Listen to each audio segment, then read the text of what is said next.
आज बैसाख शुक्ल एकादशी है, आज मोहिनी एकादशी है। तो मोहिनी किसको कहते हैं? मोहिनी देवी, नहीं पता? एक कहानी बताऊंगा, उससे याद आ जाएगा। समुद्र मंथन हुआ था, याद है? हाँ, तो उसमें जब अमृत निकला तो उसको लेने सभी दौड़े, माने देव भी दौड़े, दानव भी दौड़े। तो दानवों ने पकड़ लिया, उनके हाथ से छीना। किसने छीना था? मोहिनी ने। विष्णु ने क्या किया? मोहिनी का अवतार ले लिया। कथा ये है ना, कथा ये है कि भगवान विष्णु जो हैं उन्होंने मोहिनी अवतार ले लिया। वो एक बहुत सुंदर नारी बन गए, ठीक है, और वो घड़ा को लिए। तो हम आज भी देखते हैं, आप अगर छीना छपटी कर रहे हो और अगर कोई खूबसूरत अगर स्त्री आ जाए तो आप छीना छपटी नहीं करेंगे ना? हाँ, तो मोहिनी ने वो घड़ा ले लिया। बोले तुम लोग झगड़ा मत करो, तुम लोग लाइन से बैठो, मैं दोनों को पिला दूंगी। अब ऐसे तो जो दानव थे वो मानने वाले थे नहीं, हाँ, लेकिन एक इतनी खूबसूरत लेडी आके कह रही है तो उसको ना कैसे करे? अब आप देखो बात, आज भी ऐसे ही होता है। आज आप मान लो 8-10 लड़के बैठे हो, देखो उसमें उस समय जो डिस्कशन होता है, बातचीत होती है, उसमें अगर कोई लेडी आके बैठ जाए तो डिस्कशन का बात ही बदल जाता है, होता है ना? तो मोहिनी का असर तो आप समझ रहे हैं। तो अब हम लोग ये देखिए दानव है कि देव है। तो मोहिनी ने क्या किया? देवताओं को एक तरफ बैठा दिया, दानवों को एक तरफ बैठा दिया, ठीक है, और वो नाचने लगी। एक तो बहुत खूबसूरत, ऊपर से नाच रही है। तो वो नाचते नाचते वो क्या कर रही है कि देवताओं को तो पिला रही है और उनको खाली रिझा रही है, दानवों को। दानवों को इतने सारे दानव थे, किसी को नहीं पिलाया, सिर्फ उनको रिझाया उन्होंने। उनके सामने जाती, घूम फिर के नाच गा के वापस आ जाती, फिर देवों को पिला देती, फिर उनके पंक्ति में जाती, उनको नाच गाना करती, चिढ़ाती और वापस आती, फिर देवताओं को पिला देती। तो ये है मोहिनी। तो आज का एकादशी जो है वो क्या है? मोहिनी एकादशी है। अब आप देखिए, मोहिनी एकादशी को हम क्या करते हैं? व्रत रखते हैं। सारी एकादशी को व्रत रखते हैं। क्यों रखते हैं व्रत? ये समझना बहुत ज़रूरी है। सिर्फ उपवास करना पर्याप्त नहीं है, या फिर लक्ष्मी और विष्णु जी की आरती करना और उनको दिया दिखाना वो पर्याप्त नहीं है। वो आप श्रद्धा भाव से कर रहे हैं, करें, ठीक है, लेकिन आपको मालूम होना चाहिए क्यों कर रहे हैं। क्यों? क्योंकि देखिए, अगर आप व्रत रखते हैं और अगर आपके अंदर समझ नहीं है तो हम क्या करते हैं? एक दिन तो व्रत रखते हैं, दूसरे दिन जम के खाते ही नहीं है, ऊट पटांग खाते हैं। सिर्फ ऊट पटांग ही नहीं खाते हैं, मीट मांसो भी जाके खा लेते हैं। क्यों? क्योंकि समझ नहीं है। तो आपका शरीर भी फायदा नहीं करेगा। पूजा अर्चना आप करते हैं, लेकिन अगर आपको समझ नहीं है पूजा अर्चना का कि क्यों कर रहे हैं, तो आपके अंदर कोई परिवर्तन नहीं आएगा। और जीवन में अगर कोई परिवर्तन नहीं आए तो आपके कुछ भी करने का क्या लाभ? आप दिया दिखाएं या न दिखाएं, आप पूजा अर्चना करें, फूल माला चढ़ाएं या नहीं चढ़ाएं, क्या फर्क पड़ता है अगर आपके जीवन में कोई रूपांतरण नहीं आ रहा है? तो जरूरी क्या है? जरूरी है कि आपके जीवन में कुछ रूपांतरण आए। वो कैसे आएगा? वो आएगा आपकी समझ से। तो समझ होनी चाहिए ना। अगर आपको यहाँ से हावड़ा जाना है तो आपके हाथ में तो रोड मैप है कि आप कैसे जाएंगे, कौन से रास्ते से जाएंगे, तब आप उस रास्ते चलेंगे, तब आप पहुँचेंगे। उसी तरीके से अगर आप व्रत भी करते हैं, बहुत अच्छी बात है, हर किसी को करना चाहिए। इससे इच्छा शक्ति बढ़ती है, प्रबल होती है।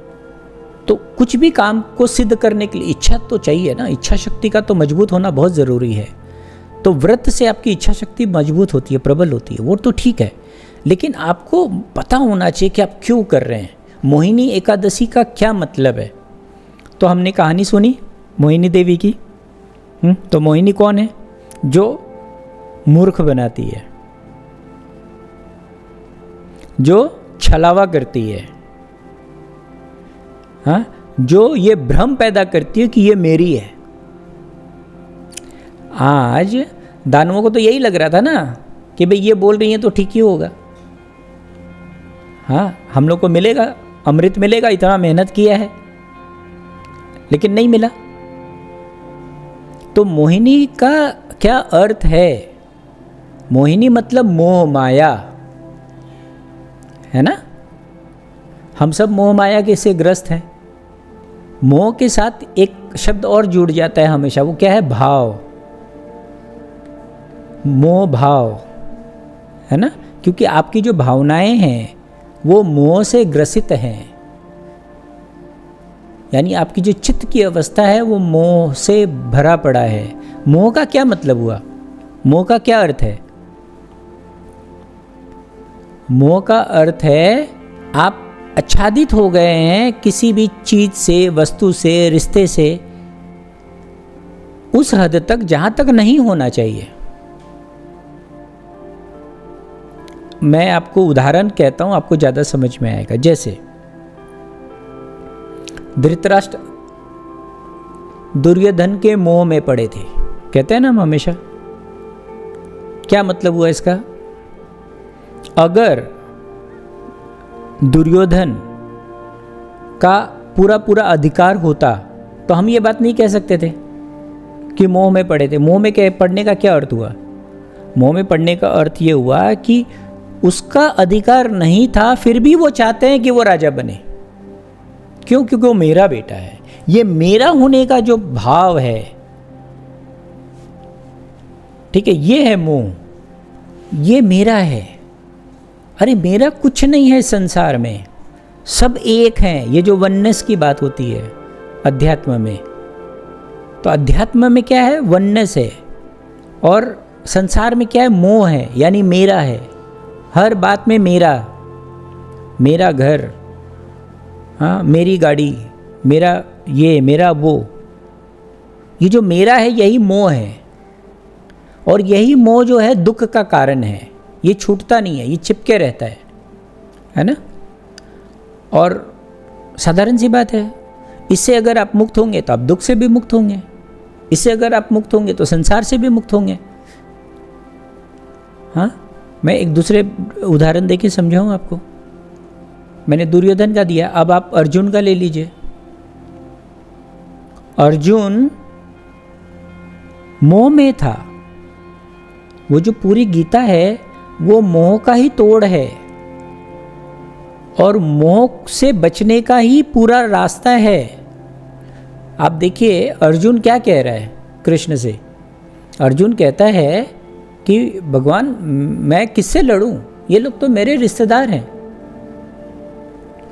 मेरे भाई, मेरे बंधु, मेरे मामा, मेरे काका, मेरे मौसा, मेरे फूफा, मेरे को इनसे ही लड़ना है। अच्छा एक बात बताओ, अगर ये इनके रिश्तेदार नहीं होते तो क्या अर्जुन ये प्रश्न करता? वो तो गाजर मूली की तरह सबको काटता। उसके ये जो प्रश्न उठे, ये प्रश्न क्यों उठा, ये समझने की बात है। ये उठा उसके मोह के कारण, मोह भाव से, कि ये मेरे है, मेरा, मेरा चाचा, मेरा मामा, मेरा काका, ये जो मेरा है उसकी वजह से तो उठा ना। अगर वो उसके मामा काका चाचा नहीं होते तो वो नहीं पूछता ना ये कि मैं ये लड़ूं कि नहीं लड़ूं और लड़ के क्या करूं। तो ये मोह की वजह से हुआ। तो पूरी की पूरी गीता एक तरीके से मोह भाव को काटने का शास्त्र है। तो इतना बड़ा है मोह, हम सब मोह से बंधे हैं। एक और उदाहरण बताऊं मैं आपको। मोह को बहुत बारीकी से प्रेम से जोड़ा जाता है, बहुत गहरा है और बहुत बारीक फर्क है दोनों में, मोह में और प्रेम में। जैसे पति पत्नी का प्रेम, मोटे मोटे प्रेम तो आपको समझ में आ जाता है, जैसे बेटा, मेरा बेटा, मोह। ये जो पति, मेरा पति, उसको कोई देख भी नहीं ले, वो किसी से बात भी नहीं कर ले। मेरी पत्नी, वो किसी से हंस के बोल नहीं ले, ये है मोह, है ना। प्रेम नहीं है ये। लोगों को लगता है प्रेम है, भाई आज पति पत्नियों में जो झगड़ा होता है उसका कारण आप देखिए, ज़्यादातर क्या कारण होता है? उनको लगेगा कि ये तो प्रेम है मेरा, हम इतना प्रेम करते हैं कि हम नहीं चाहते कि किसी और से प्रेम करे। यही तो कारण होता है ज़्यादातर पति पत्नी के रिश्ते के बारे में मैं कह रहा हूँ। लेकिन ये प्रेम नहीं है, ये मोह है। तो मोह जो है आपको बांधता है और प्रेम आपको मुक्त करता है, फ्रीडम देता है। तो अगर आपको मोहिनी एकादशी का व्रत करना है तो आप ज़रूर करें, अच्छे से करें, पूजा अर्चना भी करें, लेकिन इस बात को जानकर कि आप जो कुछ भी कर रहे हैं उससे आपका मोह भंग हो जाना चाहिए। आप अगर एक दिन नहीं खाएंगे तो आपका शरीर स्वस्थ होगा, वो ठीक बात है। लेकिन अगर आपको उससे ज़्यादा फ़ायदा चाहिए तो आपको इस बात का ज्ञान होना चाहिए कि मुझे अब मोह से मुक्त होना है। तो उस दिन आप व्रत रखें, ध्यान करें, ज्ञान के माध्यम से समझें कि मोह से मुक्त कैसे हुआ जाए। तो एकादशी, मोहिनी एकादशी का व्रत आपका सफल हुआ।